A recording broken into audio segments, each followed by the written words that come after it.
இந்த கருப்பண்ண சுவாமியுடைய உபாசனை மந்திரம் முன்னாடியே நான் வந்து 2 மந்திரங்கள் வந்து கொடுத்துருக்கேன். இருந்தாலும் போகர் 7000ல் போகர் சப்தகாண்டம் அப்படின்ற அந்த நூலில் பார்த்தீங்க அப்படின்னா, கருப்பண்ண சுவாமியோடைய உபாசனை மந்திரத்தை கருப்பண்ண சுவாமியோடைய சமாதியில் இருந்தே நான் வந்து வாங்கினேன் அப்படின்ற அந்த வரலாறோட போகர் வந்து நமக்கு வந்து கொடுத்துருக்காரு.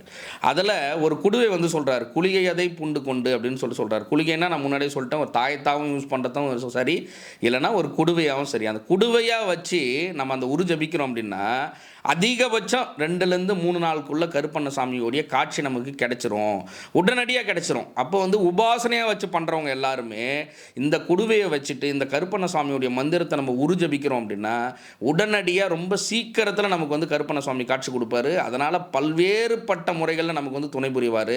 அந்த மந்திரத்தை சப்தகாண்டத்திலே வந்து கொடுத்துட்றாரு. சங்கரி சங்கரி சங்கரியே வாவா, கருப்பண்ண பகலா, உக்ர கருப்பண்ண வாவா, ஆகாச காளியோடன் கருப்பா, வாங்காரம் உள்ள தீபா அப்படின்னு கூடிய அந்த மந்திரத்தை நம்ம வந்து போகர் 7000 சப்தகாண்டத்திலே வந்து கொடுத்துட்றாரு. அந்த குளிகை கட்டக்கூடிய முறைகளையும் சப்தகாண்டத்திலே போகர் வந்து நம்ம கொடுத்துட்றாரு. ரொம்ப எளிமையாக வசியமாகக்கூடிய ஒரு முறை அது.